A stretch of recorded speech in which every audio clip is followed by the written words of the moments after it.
from the blackest corners of your mind, they call, pulling you deep into shadow, twisting your senses, keeping you from sleep. It's time to face your darkest fears. This is Tales to Terrify.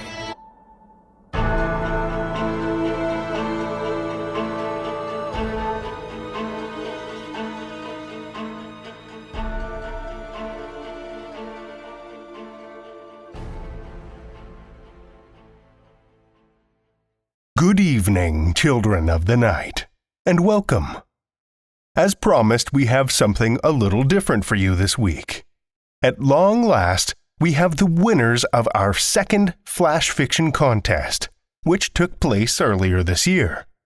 The muse for our contest was an unsettling piece of artwork, a painting by Polish painter, sculptor, and printmaker Gustaw Gwozdecki.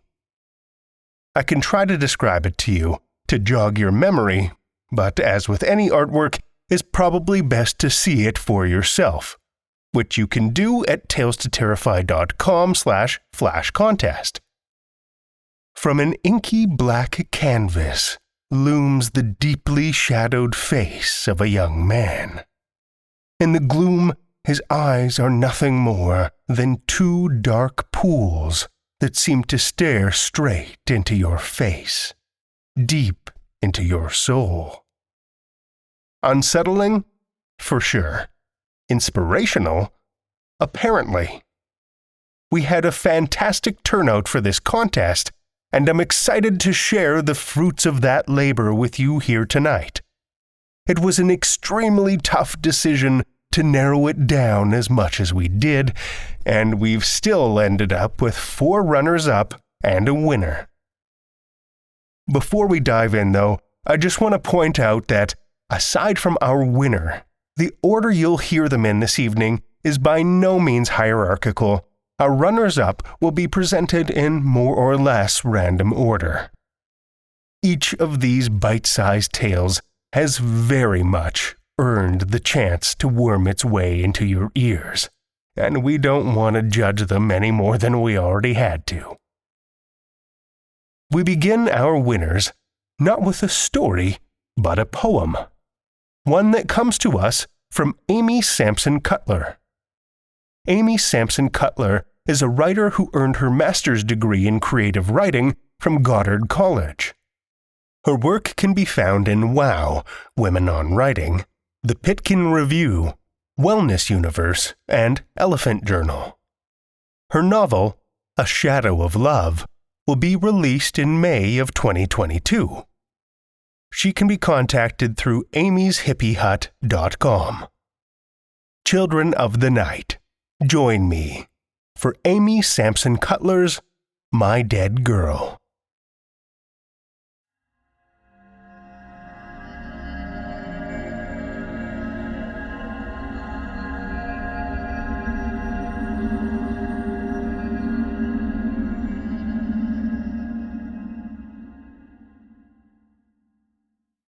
Who is the dead girl that follows me around?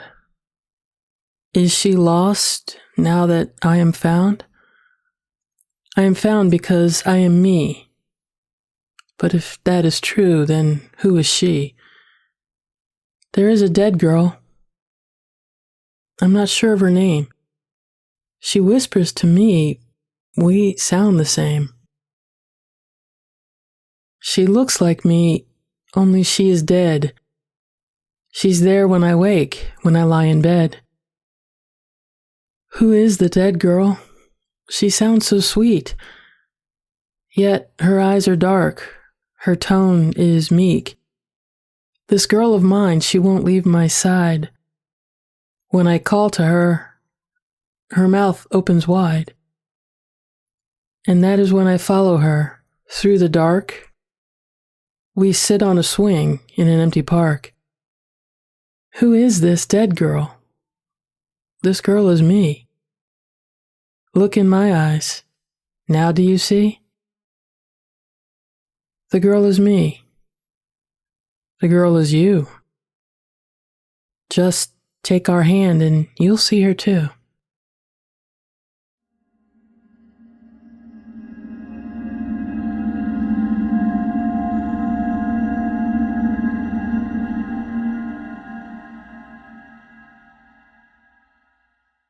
That was Amy Sampson-Cutler's My Dead Girl, as read by Summer Brooks. Summer Brooks is a bit of a television addict and enjoys putting her sci-fi media geek skills to good use in interviewing guests. She has been co-host for Slice of Sci-Fi from 2005 to 2009, the co-host for the Babylon podcast from 2006 to 2012, and host of Kick-Ass Mystic Ninjas, before returning to Slice of Sci-Fi full-time as host and producer in August 2014. She is an avid reader and writer of sci-fi, fantasy, and thrillers, with a handful of publishing credits to her name. Next on her agenda is writing an urban fantasy tale and a B-movie monster extravaganza. Currently, Summer designs and maintains websites for clients in addition to having fun with the Slice of Sci-Fi websites, and also does voiceover and narrations for Tales to Terrify, Starship Sofa, and Escape Pod, among others. Thank you, Summer. Our next author is someone you may just recognize. You could even call her a regular here on Tales to Terrify, Christi Nogle. Christi Nogle is a member of the Horror Writers Association and Codex Writers Group. She teaches college composition and lives in Boise, Idaho with her partner Jim and their dogs and cats. You can read her most recent and upcoming stories at Vastarian, Synth, an anthology of dark science fiction, and Flame Tree Publishing's American Gothic Anthology. You can read more of her work at christinogle.com or follow her on Twitter at Christi Nogle. Listen with me, children of the night, to Christi Nogle's Viridian Green.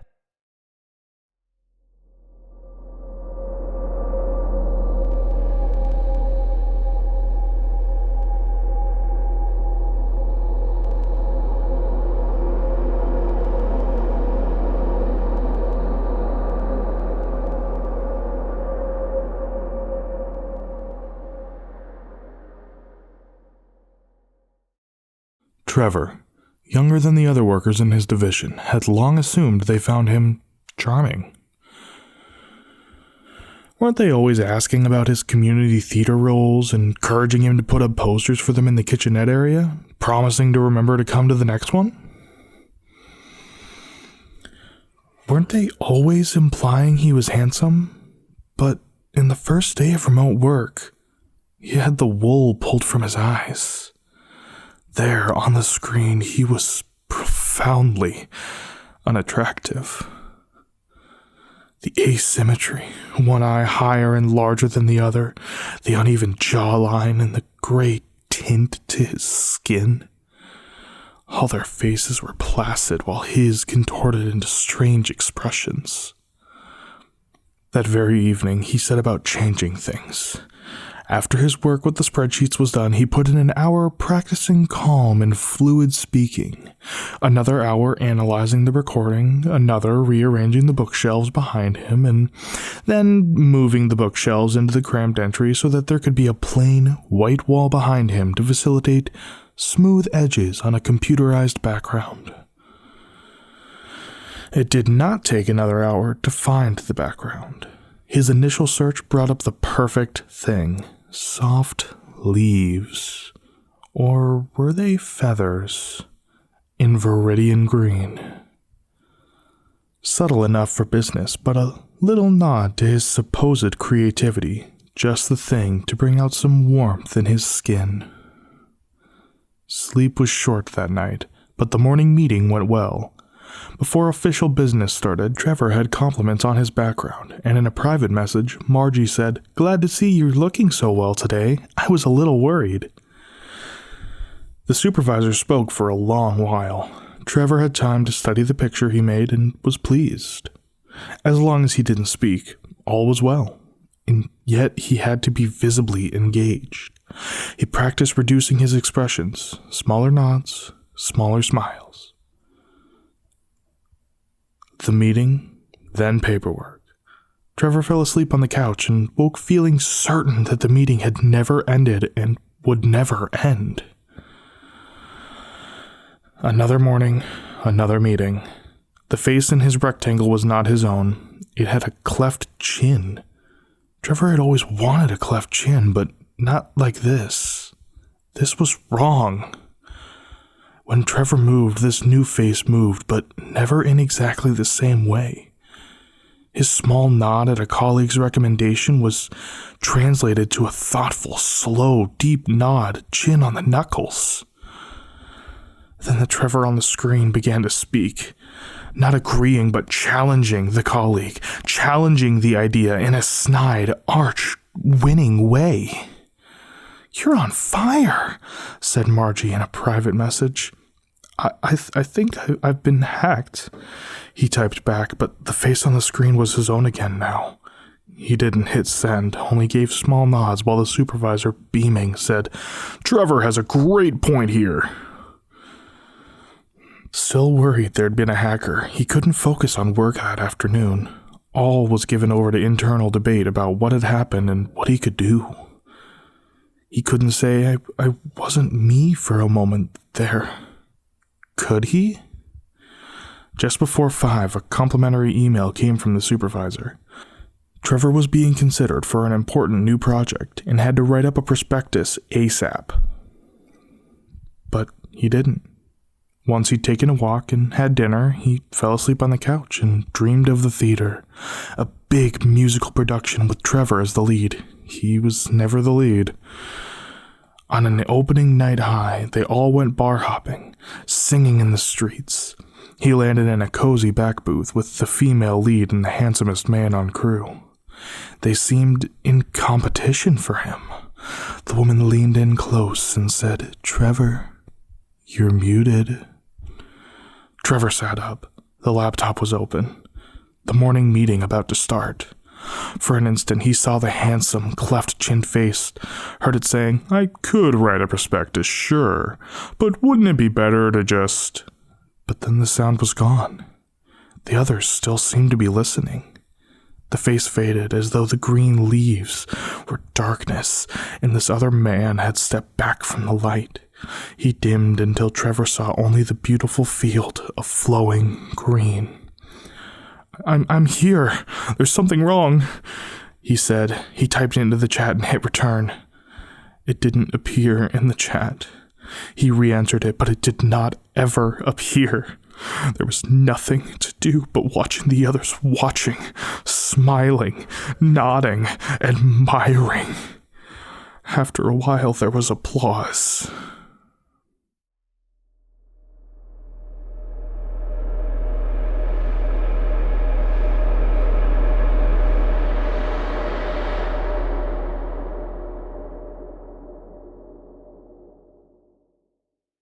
That was Christi Nogle's Viridian Green, as read by Bryce Dahle. Bryce Dahle is new to voiceovers and voice acting, and is excited to jump into it. If you'd like him to record anything for you, he can be found at fiverr.com/awkwardmammal. Thank you, Bryce.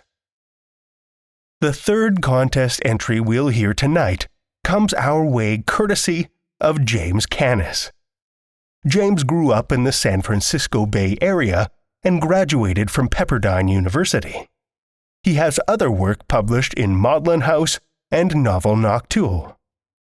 He currently resides in the Bay Area.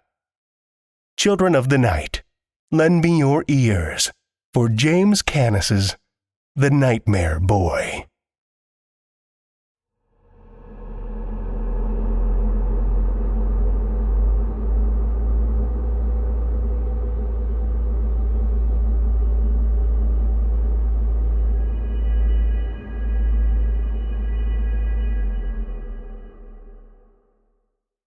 You have a dream one night, and this dream does not feel like every other dream. It's too real. Like it's something you won't forget while eating breakfast. Like it's something you'll remember, as you do with important moments in your life, like when you break up with someone or watch someone's death. You don't know why. It's dark inside this dream. The black is thick and presses down on you somehow. And you give birth. You feel yourself give birth, and you wouldn't have the slightest idea what that feels like. But even after you wake up from this dream, you'll think you know the sensation intimately. You birth a boy. A beautiful boy, with oil black eyes. Some unseen force puts him in your arms. You hold him, lower your arms to keep his hands at a distance when he reaches for your face. You wake up. But when you do, the boy does not disappear. He's right there, inside your skull, waiting for the next time you go to sleep, hoping that you'll finally let him touch your face. The next time you dream you're a high school student once more, taking a test that doesn't make any sense to you. The boy is standing in the corner of the classroom, almost like a background prop. He's grown into a toddler and has a tuft of black hair on his head. He smiles at you, but you ignore him and keep at the test that doesn't make any sense. And the next night when you dream, you and your childhood friend are lost in a funhouse full of mirrors that make you look tiny, giant, blade thin, and sometimes sickly. Yet there the boy is, a little older, still smiling at you. And the next many nights as you dream of other things. Each time, he has grown slightly, until he's a teenager or young man dressed in a fine black suit with his hair slicked back. He always feels different from, more real than the rest of the dream, as if everything else is made of papier-mâché, but he is made of flesh. You take care not to approach him. One night, after years pass, the boy still remaining a fixture in your dreams, something changes. He's no longer smiling at you. There's a pain on his face, and you try not to look at it for too long. You continue on in your dream, a void of darkness, and find the girl who bullied you in 3rd grade. She called you humpback. In the black, she jumps on top of you and locks her jaw onto your scalp. You feel the ivory of her teeth chewing into your flesh and bone. It's too real, too intimate, almost like your dream body has more nerve endings than your physical one. You wake up screaming, sweating, and crying. You wretch. You stay sitting up, your arms wrapped around your knees for the rest of the night. You want to believe this was an anomaly. But it's not. And you have deep, visceral nightmares every night. You feel what it is to be sliced open. You feel what it is to be ripped apart. In one dream, ballooned up versions of your mother and father step on your limbs and grind your bones to dust. All the while, the boy watches from the corner in the darkness, the anguish clear on his face. One night, he is on his knees, weeping. You cannot stand it. You take pills. You start to smoke, as if that'll keep you awake for the rest of your life. It doesn't. You sleep almost every day for barely over an hour at a time. You sleep just until the nightmares consume you. And consume you, they do. Because when you look at yourself in the mirror, you are a withering husk of what you once were. It's something you only allow glimpses of to your family and friends. You feel your heart straining, threatening to burst with every other breath you take. You cannot even escape this body in your dreams. In the thick blackness you see every night, your body is like a dead tree that insects have colonized. Sometimes you see little dark things crawling out of your pores and burrowing themselves back inside your skin, their home. And your body is not your home anymore. Not the dream one. Not the waking one. One day you try waving to yourself in the mirror, but you stop yourself, afraid you'll see your own arm fall apart like a plank of rotting, half-eaten wood. You do not want to see yourself fall apart. You want to be able to touch your skin without your fingertips being repulsed. You want to be able to show yourself to those who love you, as you were able to do before birthing the boy. You want to sleep, long and well. Long and well enough for your body and mind to resurrect. So, one night in the warped darkness, you approach the boy crying in the corner. You offer your hand, and he can hardly believe his eyes. He takes your hand reverentially and allows you to help him to his feet. And there's nothing gnawing at your scalp. No insects swimming along your skin. He lifts his hand, holds it just inches from your face. Delicately. He hesitates. His fingers tremble. You close your eyes and nod. When his hand relaxes onto your face, there is a warmth that passes through his fingers and onto your skin, as if some of his beauty is seeping from his hand and filling the rest of your body. Maybe it can be your home again. You breathe in calmly, watch as the boy smiles, and you know you'll be able to sleep again, holding yourself tightly. And the next morning, you do not wake up.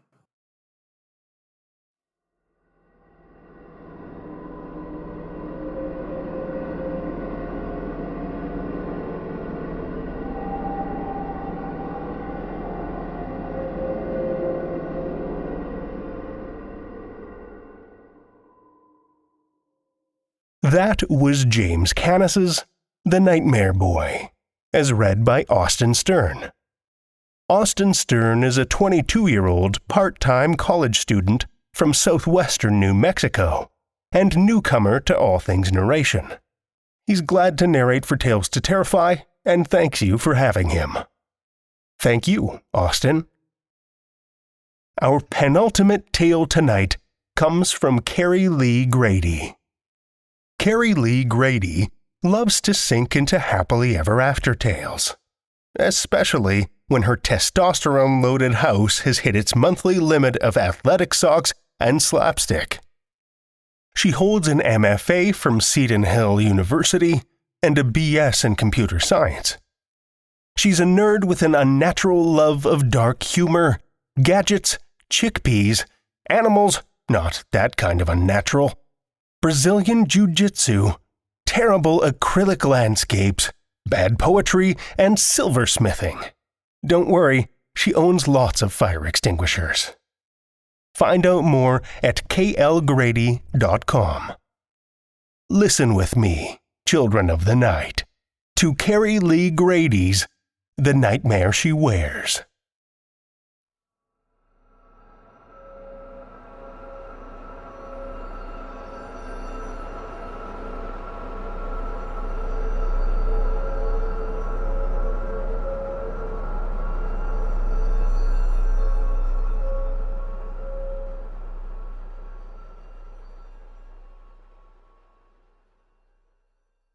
When Olivia has nightmares, she always sees the face.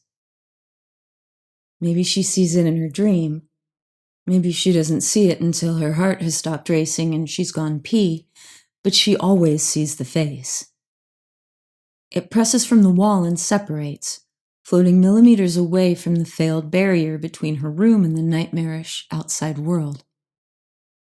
The boy's face, mask-like and haunted, watches her from its perch near the ceiling. Watches her until she falls back into slumber or until daylight unmutes the room. Sometimes it's difficult to look straight at it, and other times the visage is still. Always it watches. But yesterday, when she woke from dreaming of raging boys that chased her around deserted, impossible halls of her school, threatening to hurt her and taunting her, the face did not appear. Not when she stared at the wall in anticipation. Not when she returned from the bathroom, jumped the last foot to her bed, and scrambled beneath the safety of her covers. Not in the final seconds of silent night. And it doesn't show itself tonight, not even when she begs for it to come. She presses her eyes closed and whispers herself to sleep, sleep. So maybe it will appear to her in a nightmare. But her eyes pop open and she stares at the empty wall that separates her safe bedroom from the world outside. The next morning, hollow exhaustion trails her to school, where she sits through taunts and jibes her teacher ignores as she passes out graded exams. Olivia takes hers, folds it quickly, and hides it in her desk. She saw the 99A scrawled at the top and is curious to know what she missed, but she cannot give her classmates any opportunity to harass her. They do, though. After class, as she numbly exchanges binders in her locker, they taunt her and grab at her and pop her training bra, scattering only when a teacher sticks his head out of the classroom and glares at them. When the teacher glares at her, too, she drops her gaze to the floor and tries to walk past him. He gently grasps her shoulder, stopping her for the moment it takes to offer his best advice. They'll leave you alone if you stop giving them a reason to bother you. Olivia skips her next class and hides in the bathroom. Afterward, she rides her bus home, races to her room, and sits on her bed, willing night to come and the face to appear. When it doesn't, she cries herself to sleep, falling into a nightmare where raging boys catch her, pin her down, grope her, and taunt her, and tell her she cannot have the life she wants. They sneer and hoot with joy as they take a blade to her face, carving around it and plucking out her eyes. And then she's the monster, straddling the boy with the knife. His eyes are wide as he stares at her, as he screams, as she drapes the skin of her former face over his. A hole opens beneath him and he falls into it. Falls until he's swallowed by a darkness as black as her bedroom when she first turns off her light. Somewhere in that nothing, giants writhe and reach. She wakes in a sweat, her heart racing. The face appears in its usual place, pulling away from the failed barrier between her nightmares and reality. At first it's difficult to look at. Its angle's wrong and stinging her eyes. And then it stills.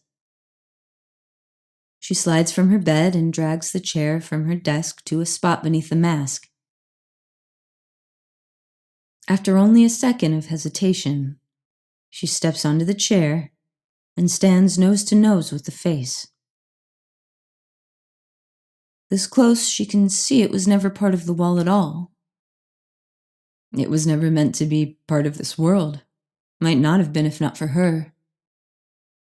It watches her with its haunted eye holes, its features still as a teeming lake, until she reaches out and plucks it from the air.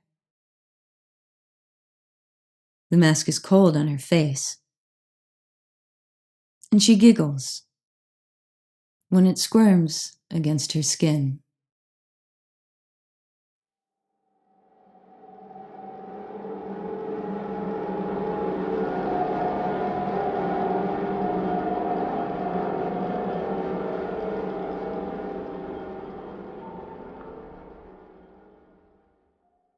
That was Kerri-Leigh Grady's The Nightmare She Wears, as read by Amy Paonessa. Amy Paonessa has been the producer and host of The Bloodlust, a horror movie review podcast, since 2014. She has narrated stories for various other podcasts, including Knife Point Horror and The Alexandria Archives. She's thrilled to read for Tales to Terrify, especially because she credits the podcast with reigniting her love of horror fiction.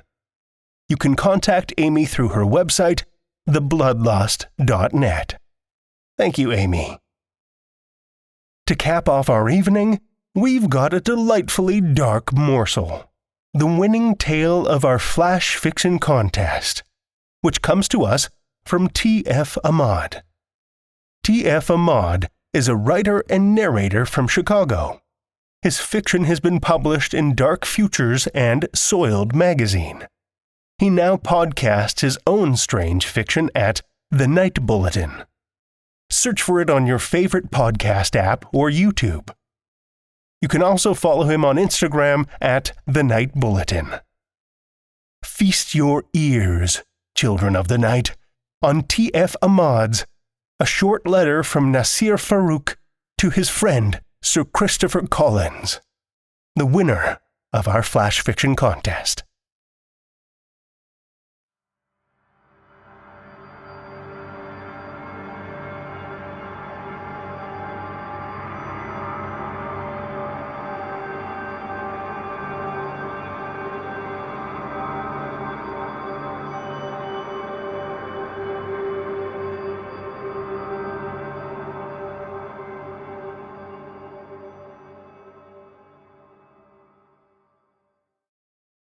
Chris, please heed this warning.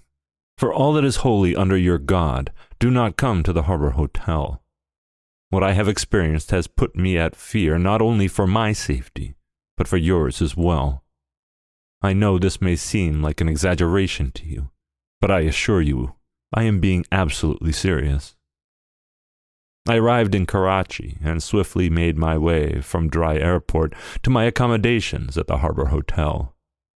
I checked in around 5 p.m. and went straight to bed, for my journey had been long and arduous. I was awoken near midnight by the sound of the sliding door to my balcony being opened. This slight sound, for some reason, was enough to awaken and at once make me alert. I sat up in the complete darkness and looked towards the sliding door. The opening allowed in a thin sliver of moonlight that cut a slice out of the dark room. I reached for the lamp on my bedside table, but stayed my hand when I saw movement at the corner of my vision. I turned, and from the almost total darkness, the floating face of a young boy emerged. His eyes were two wide, empty holes, black pools devoid of any light or any life. I froze. I should have turned the light on to banish this darkness before me, but I could not move. The face of the boy grew closer and stopped 20 feet away. He looked as thin as a sheet, the moonlight casting strange, unnatural shadows upon the walls and the floor. I did not for 1 second believe that this was some youth playing a joke on me. My mind cycled through every rational explanation and tossed them aside with rapidity. "Do not be frightened, Zab," a voice said. The face did not move, yet I heard a soft, young voice enter my ears. "Who are you?" I asked. "Why are you in my room?" "Uncle, please, leave this place." I was frightened, but my voice grew defiant. "This is my room. You are the one who must leave. I will call the front desk immediately." At this threat, the face grew larger in my vision. I was about to scream for help, my initial fear now banished, but the next word from the phantom closed my throat like the grip of the hangman's noose. Sir Christopher Collins. The sound of your name gave me a distinct fright that is hard to describe. Your name, said with such a voice, I swallowed. It felt like swallowing a brass ball. What of him? I finally asked. He is your friend, a great friend of many years. Both he and you are in danger if you remain here. What kind of danger?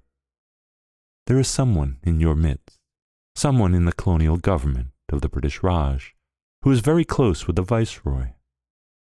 In order to advance his own career, he is willing to reveal yours and Mr. Collins' indiscreet relationship to his superiors. The words of this shaitan made me angry. How dare he speak of our relationship in such a manner? He does not know that when we met, I was so startled by your blue eyes that I was unable to speak a coherent sentence. Nor does he know the great lengths you have gone through to make sure your wife does not happen upon our correspondence. To burn letters of love is a harsh punishment, like the self-flagellation of religious fanatics. What am I to do with this individual? I asked the ghost. We both know of whom he is speaking, my dear Christopher, and we will deal with him in time. Nothing, it responded, for he is beyond your power to reach. You must leave with haste. That is all that can be done. There was a finality in this sentence that made me panic. I still had so many unanswered questions. Please, I implored, at least tell me who or what you are. Why have you appeared to me tonight in such a frightening fashion? Why give me warnings of impending doom? What do you seek to gain by this? The silence that engulfed the room felt so total that I feared the apparition had fled, but in time it answered. I do not seek to frighten, only warn. That is my charge. Remember, Nasir Farooq, that not all ghosts are malevolent. With those words, the ghostly boy receded into the night as if it had never existed. I sprung from the bed and turned on the bedside lamp. The room was immediately illuminated. The room was also empty of any apparition. I shakily went to the writing table and have spent the entire night composing this letter. Chris, I believe the words of the Spirit. I believe that, for some otherworldly reason, it has decided to issue us a warning for the sake of our safety. It simply knew too much about us to be anything else. It scared me, true, but it did me no harm. Was it an angel? Or another divine messenger of some kind? I do not know. You may dismiss the words in this letter as overwrought nerves, but I choose to speak the truth of my experiences to you, because I believe you will trust me when I say to remain in London until you hear from me next. I must go now, for I have an important meeting to attend.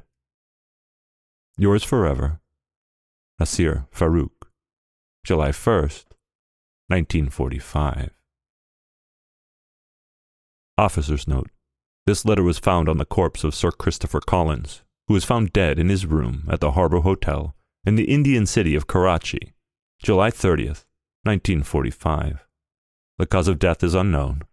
The writer of this letter, a Mr. Nasir Farooq, is currently missing. The investigation is ongoing.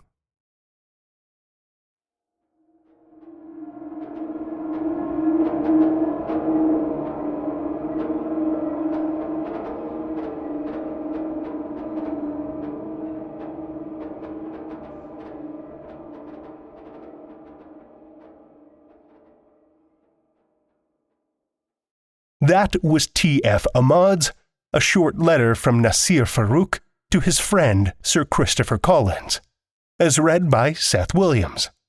Seth Williams, well, you know Seth by now, don't you? Seth is a narrator who has read for Far-Fetched Fables, Starship Sofa, and Tales to Terrify, where he currently volunteers as managing editor. When not day jobbing, he enjoys listening to fiction podcasts and audio drama. He shares life with an amazing partner, dog, and a cat. Thank you, Seth.